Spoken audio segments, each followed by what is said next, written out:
الحمد لله رب العالمين والصلاة والسلام على سيد الأنبياء والمرسلين اما بعد اسٹیج پر تشریف فرما معزز و مقتدر علماء کرام، بزرگان دین اور حاضرین مجلس، آج کا آپ کا یہ اجلاس مدرسے کا سالانہ اجلاس منعقد ہوا ہے۔ الحمدللہ حاضر ہو کر بہت خوشی ہوئی کہ ہمارے رفیق، ہمارے دوست جناب حضرت قاری عادل صاحب دامت برکاتہم شبانہ روز بہت محنت کر رہے ہیں۔ ان کے ساتھی ان کے ساتھ برابر ان کا تعاون کر رہے ہیں، جس کا نتیجہ آج ہمارے سامنے ہے کہ ادارے میں ماشاءاللہ بچوں نے حفظ قرآن کو مکمل کیا اور پڑھائی کا ایک اچھا معیار اس ادارے نے قائم کیا۔ علاقے کے بچے اور قرب و جوار کے بچے یہاں سے علم حاصل کر رہے ہیں۔ میرے بھائی، کسی بھی قوم کے لیے سب سے زیادہ اگر کوئی چیز انمول ہو سکتی ہے اور کسی کو دینے کے لیے اگر ہمارے پاس کوئی گفٹ اور تحفہ ہے تو وہ میرے بھائی سب سے بہترین تحفہ علم کا تحفہ ہے۔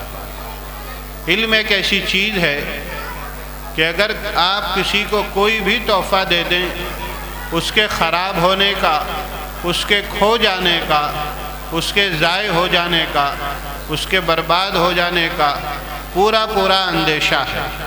لیکن علم ایک ایسا تحفہ ہے جو نہ کبھی چوری ہوتا ہے، نہ کبھی کھویا جاتا ہے، نہ کبھی برباد ہوتا ہے۔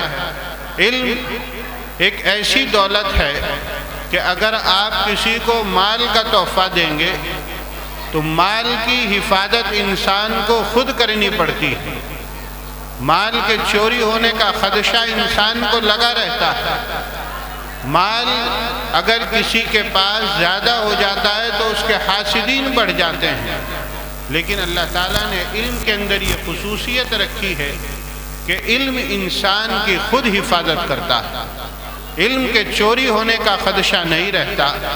علم سے انسان کے حاسدین پیدا نہیں ہوتے، بلکہ علم کی برکت سے انسان کے محبین پیدا ہوتے ہیں۔ اسی لیے میں اس بہت مختصر وقت میں، اس لیے کہ حضرت مولانا مکرم علی قاسمی کو ایک دوسری جگہ پروگرام میں شریک ہونا ہے، میں آپ تمام حضرات سے اس اجلاس کے اسٹیج سے یہی درخواست کروں گا کہ ہم کسی بھی حال میں رہیں، ہمارے پاس چاہے کھانے کو کھانا نہ ہو، ہمارے پاس چاہے 2 وقت کی پیٹ بھر روٹی کا انتظام نہ ہو، ہم ایک وقت کھانا کھا لیں گے لیکن اپنے بچوں کو ضرور پڑھائیں گے۔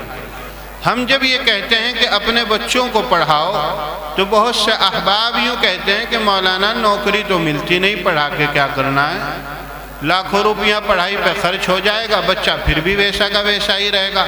میرے بھائی، اپنے بچے کو نوکری کی نیت سے نہ پڑھاؤ، اپنے بچے کو علم سکھاؤ، اس لیے کہ جب وہ علم سیکھ لے گا اس کے اندر وہ ہنر اور وہ استعداد پیدا ہو جائے گی کہ وہ جس شعبے میں بھی زندگی گزارے گا بہترین انسان بن کر زندگی گزارے گا۔ علم سے نوکر نہیں پیدا ہوا کرتے، علم سے نوکریاں نہیں ملا کرتی، علم انسان کو بہترین انسان بنایا کرتا ہے۔ اس لیے میرے بھائی، ہمیں نوکری ملے یا نہ ملے لیکن ہم اپنے بچوں کو بہترین تعلیم سے آراستہ کریں گے تاکہ وہ زندگی کے جس شعبے میں اور جہاں بھی زندگی گزاریں ایک خوشحال زندگی گزار سکیں۔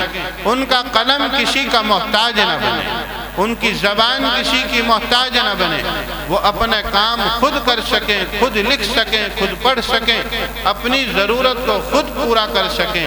اللہ تعالیٰ ان باتوں پر ہمیں عمل کی توفیق عطا فرمائے اور اس ادارے سے ہمیں خوب مستفید ہونے کی توفیق عطا فرمائے۔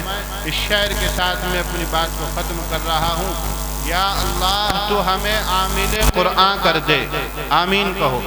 یا اللہ تو ہمیں عامل قرآن کر دے، پھر نئے سرے سے مسلمان کو مسلمان کر دے۔